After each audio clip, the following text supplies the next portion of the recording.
आज हम लोग भूगोल विषय के चौथे पाठ, जिसका शीर्षक है जलवायु, उसमें पेज नंबर 26 पर भारत के वार्षिक औसत वर्षा एवं तापमान के मानचित्र का अध्ययन करेंगे और जो संबंधित प्रश्न दिए गए हैं उन प्रश्नों का उत्तर खोजने की कोशिश करेंगे। तो आपके सामने भारत का वार्षिक औसत वर्षा एवं तापमान का मानचित्र है और ऊपर कुछ प्रश्न भी दिए गए हैं। पहले इस मानचित्र को समझते हैं, फिर प्रश्नों का उत्तर खोजेंगे। मानचित्र को समझने के लिए आप देखिए, मानचित्र में दो चीज़ें दिखाई गई हैं। एक तो वार्षिक औसत वर्षा दिखाई गई है, जो अलग अलग रंगों से दिखाई गई है। यहाँ आप मानचित्र में अलग अलग रंग देख सकते हैं। जैसे नीले रंग में सब कुछ दिखाया गया है, वार्षिक औसत वर्षा। ये साबित करता है जहाँ वर्षा 500 मिलीमीटर से कम है। फिर उसी तरह क्रम से जैसे जैसे आप नीचे आएंगे वैसे वर्षा की मात्रा बढ़ती जाती है और वर्षा की मात्रा में वृद्धि रंगों का और गाढ़ापन होना दोनों एक साथ हो रहे हैं। यानी जहाँ गाढ़ा रंग है वहाँ वर्षा अधिक है और जहाँ हल्का रंग है वहाँ वर्षा कम है। तो इसको आप इस तरह भी समझ सकते हैं कि जैसे आप मानचित्र में देखिए, ये सबसे कम हल्का रंग है, सबसे हल्का रंग है तो यहाँ वर्षा कम है, और ये सबसे अधिक गाढ़ा रंग है तो यहाँ औसत वर्षा 4000 मिलीमीटर वर्षा दिखाई गई है मिलीमीटर में। यानी यहाँ पर वर्षा 4000 मिलीमीटर से अधिक है। तो जहाँ गाढ़ा रंग है वहाँ वर्षा 4000 मिलीमीटर से ज़्यादा है, जहाँ हल्का रंग, बिल्कुल हल्का रंग है, वहाँ वर्षा 500 मिलीमीटर या उससे भी कम है। फिर उसी तरह क्रम से जैसे जैसे नीचे आएंगे वर्षा की मात्रा में वृद्धि दिखेगी। ये तो इस मानचित्र में दिया गया पहला तत्व है। अब मानचित्र में ही एक और चीज़ दर्शाई गई है जो कि है औसत तापमान।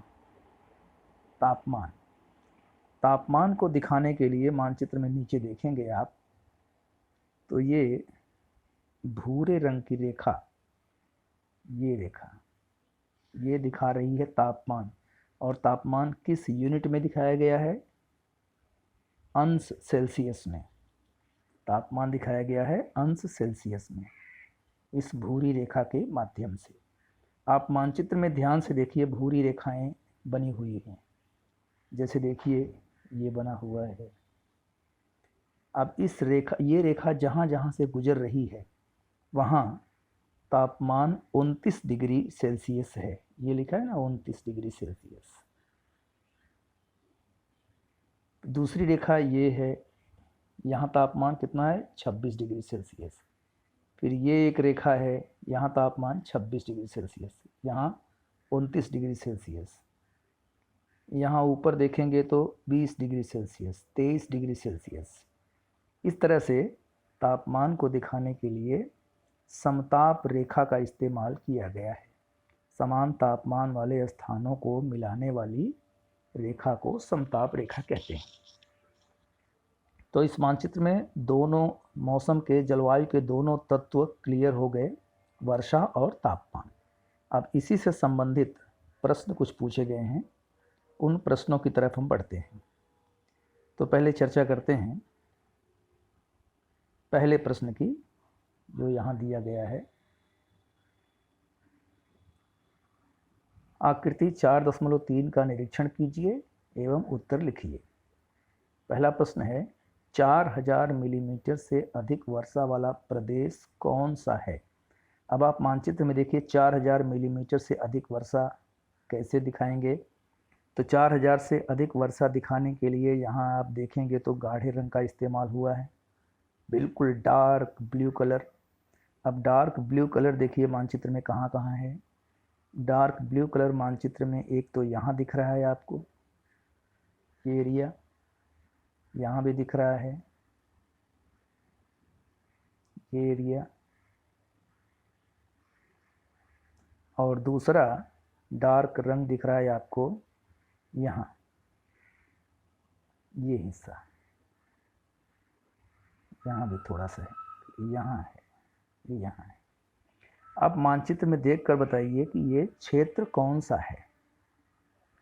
तो क्षेत्र का मतलब वो रीजन, वो प्रदेश आपको बताना है। प्रदेश स्टेट मत समझना। अब ये जो एरिया है पहला वाला, ये भारत के किस दिशा में है। ये भारत को अगर हम ऐसे दिशा बनाएं तो ये उत्तर, ये दक्षिण, ये पूर्व, ये पश्चिम। तो ये किस दिशा में आएगा, ये आएगा उत्तर और पूर्व।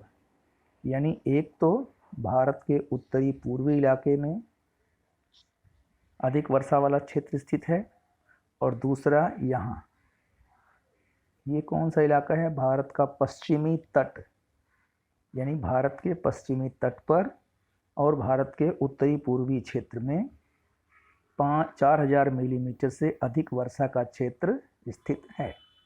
ठीक, अब आइए दूसरे प्रश्न की तरफ बढ़ते हैं। दूसरा प्रश्न आपका है, न्यूनतम एवं अधिकतम तापमान वाले प्रदेश कौन कौन से हैं। न्यूनतम और अधिकतम तापमान वाले प्रदेश आपको दिखाना है। तो तापमान के लिए रेखाओं का इस्तेमाल किया गया है। अब देखिए अधिकतम तापमान किस इलाके में है और न्यूनतम तापमान किस क्षेत्र में है। तो जब हम उत्तर की तरफ देखेंगे, यहाँ देखिए भारत के बिल्कुल उत्तर में ये तापमान कितना है, 20 डिग्री सेल्सियस, 23 डिग्री सेल्सियस। और क्या इतना और कहीं पर है इतना तापमान 20 डिग्री? तो एक तो यहाँ पर है थोड़ा सा, ये देख सकते हो। ओके, तो ये हो गया अधिक न्यूनतम तापमान वाला क्षेत्र। तो न्यूनतम तापमान के दो क्षेत्र कौन कौन से हुए, भारत के उत्तरी हिस्से में और भारत के बिल्कुल दक्षिणी हिस्से में। मूल रूप से भारत का ये जो उत्तरी हिस्सा है, यहाँ औसत तापमान कम है। अब अधिकतम तापमान कहाँ पर है वो देखना है आपको। अधिकतम तापमान के इलाके हैं यहाँ पर, ये देखिए 29 डिग्री सेल्सियस। ठीक, तो अधिकतम तापमान का इलाका भारत के उत्तरी पश्चिमी, ये है इलाका भारत का उत्तरी और पश्चिमी हिस्से में तापमान अधिकतम है और न्यूनतम तापमान उत्तरी भाग में है। अब आप इसको इस तरह से भी देखिए, बाकी के जो प्रश्न हैं उनको समझने के लिए। एक मिनट है।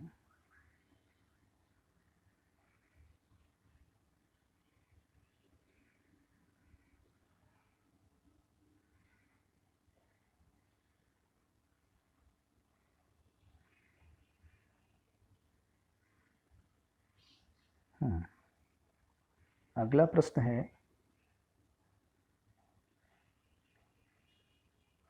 तापमान किस दिशा में बढ़ रहा है।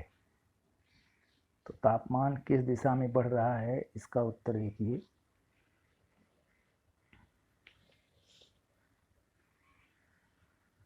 जैसे जैसे हम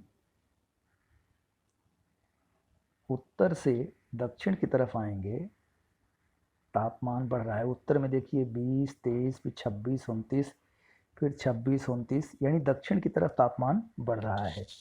उत्तर की तरफ तापमान कम हो रहा है, दक्षिण की तरफ तापमान बढ़ रहा है। तो उत्तर हो गया भारत में दक्षिण दिशा में तापमान बढ़ रहा है। अगला प्रश्न आपका है,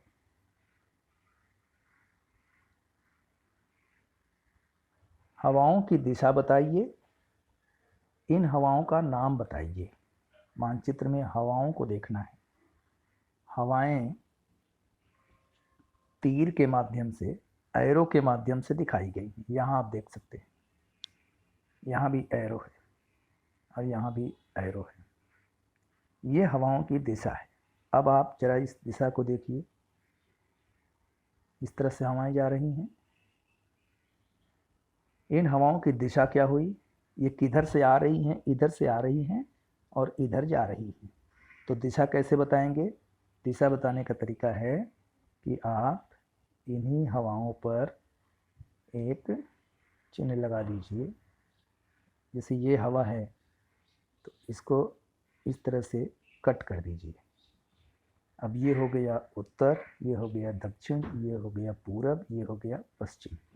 हवा किस तरफ जा रही है? उत्तर और पूर्व की ओर जा रही है हवा। ऐसे जा रही है ना, उत्तर पूर्व की ओर जा रही है। आ किधर से रही है? इधर से। ये दिशा है दक्षिण पश्चिम, यानी दक्षिण पश्चिम से उत्तर पूर्व की ओर हवा जा रही है। तो हवाओं की दिशा क्या हुई? दक्षिण पश्चिम से उत्तर पूर्व। ये हवाओं की दिशा हो गई। तो इस तरह से आप हवाओं की दिशा का भी मानचित्र से दर्शा सकते हैं, दिखा सकते हैं। अगला सवाल आपका है, अच्छा एक सवाल इसमें और पूछा है, हवाओं का नाम बताइए। भारत में जो हवाएं दक्षिण पश्चिम से उत्तर पूर्व की ओर चलती हैं, ये हवाएं, इनको कहा जाता है मानसूनी हवाएं। मानसूनी हवाएं, ये हवाएं हैं दक्षिणी पश्चिमी मानसूनी हवाएं। एक बात का और ध्यान रखो, हवाओं का नाम उनकी दिशा के आधार पर भी रखा जाता है। तो जिधर से हवाएं आती हैं वही दिशा पर हवाओं का नाम रखा जाता है। तो ये हवाएं आ किधर से रही हैं? दक्षिण पश्चिम से, इसलिए इनका नाम हुआ दक्षिणी पश्चिमी मानसूनी हवाएं। अगला प्रश्न है, भारत में वृष्टि हेतु कौन सी हवाएं उत्तरदायी हैं? वृष्टि यानी वर्षा। भारत में वर्षा के लिए कौन सी हवाएं जिम्मेदार हैं? किन हवाओं से वर्षा होती है? तो वर्षा इन्हीं हवाओं से, जो दक्षिणी पश्चिमी मानसूनी हवाएं हैं, भारत में इन्हीं हवाओं से वर्षा होती है, दक्षिणी पश्चिमी मानसूनी हवाओं से। अगला सवाल है, राजस्थान के कुछ भागों में रेगिस्तान है, इसके पीछे क्या कारण है? रेगिस्तान यानी वो क्षेत्र जहाँ बहुत कम वर्षा होती है। तो मानचित्र में देखिए, बहुत कम वर्षा वाला क्षेत्र कहाँ दिख रहा है? ये दिख रहा है। इसका रंग सबसे हल्का है, ये एरिया सबसे हल्के रंग वाला है राजस्थान का। ये हिस्सा इसको कहेंगे रेगिस्तान।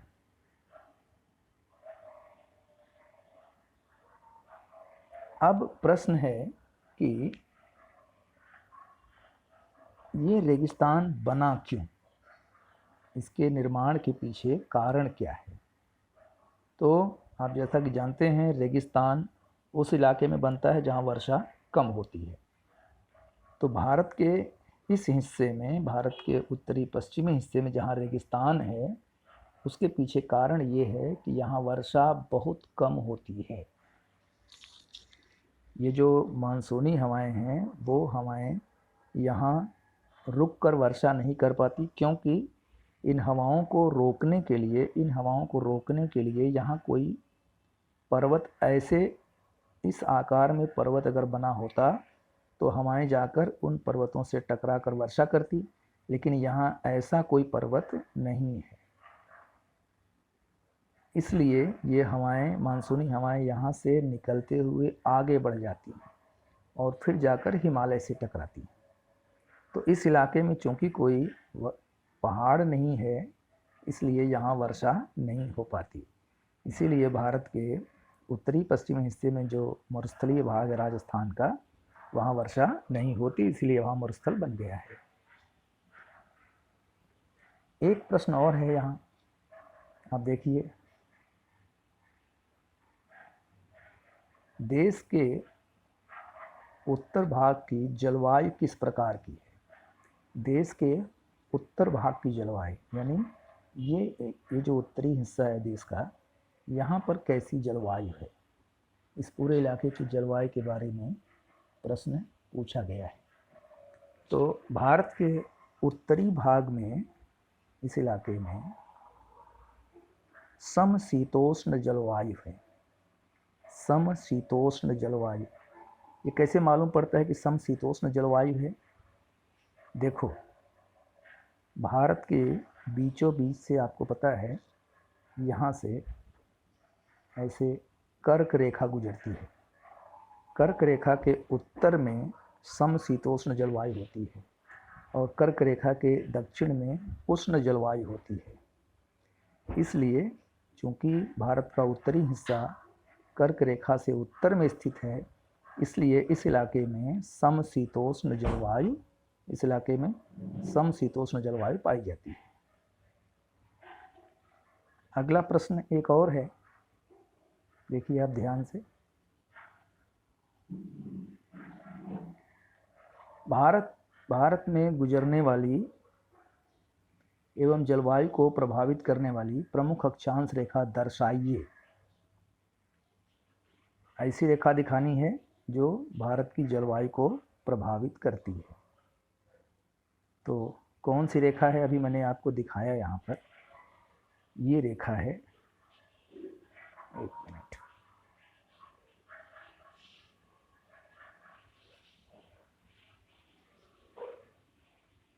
ये भारत के इस हिस्से से गुजरने वाली जो रेखा है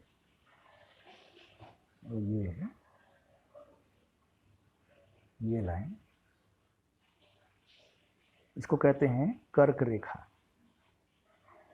इसी कर्क रेखा के कारण भारत की जलवायु पर प्रभाव पड़ता है। अगला एक और प्रश्न है, इसको भी देख लें।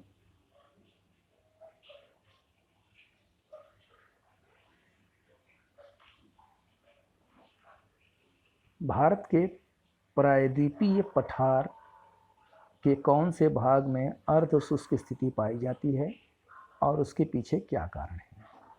क्षेत्र कौन सा पूछा गया है? भारत के प्रायद्वीपीय प्रदेश, प्रायद्वीपीय में कौन सी अर्ध शुष्क जलवायु पाई जाती है और क्या कारण है? अब भारत का जो प्रायद्वीपीय प्रदेश है वो कहाँ पर स्थित है, उसको आप देख लीजिए।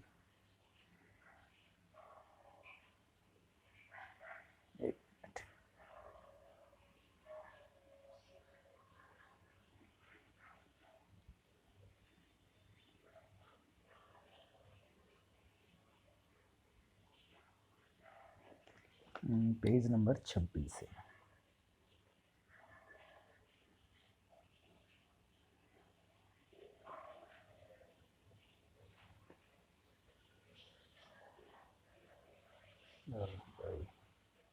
एक मिनट रुकिए, ये पेज है। प्रश्न है, भारत के प्रायद्वीपीय पठार के कौन से भाग में अर्ध शुष्क स्थिति पाई जाती है? तो भारत का पठारी प्रदेश कौन सा है? प्रायद्वीपीय प्रदेश। प्रायद्वीपीय प्रदेश कहते हैं इस इलाके को, ये क्षेत्र है भारत का प्रायद्वीपीय क्षेत्र, प्रायद्वीपीय पठार कहते हैं। इसमें अर्ध शुष्क स्थिति पाई जाती है, कहीं कहीं पर अर्ध शुष्क स्थिति। अर्ध शुष्क से तात्पर्य है सेमी डेजर्ट या जहाँ शुष्क मौसम हो, जहाँ बारिश कम होती है। तो इस इलाके में आप देखिए कहाँ बारिश कम हो रही है, कम बारिश वाला प्रदेश ये है। ये कम बारिश वाला प्रदेश है, यहाँ कम वर्षा हो रही है ना। क्यों कम वर्षा हो रही है? उसके पीछे कारण ये है, वर्षा होती है इन्हीं मानसूनी हवाओं से। ये मानसूनी हवाएं जब भारत के इस समुद्री तट से टकराती हैं तो यहाँ पर एक पर्वतीय क्षेत्र है जिसको पश्चिमी घाट कहते हैं। पश्चिमी घाट से ये हवाएं टकराकर भारत के पश्चिमी हिस्से में ही इन इलाकों में वर्षा करती हैं, इन इलाकों में।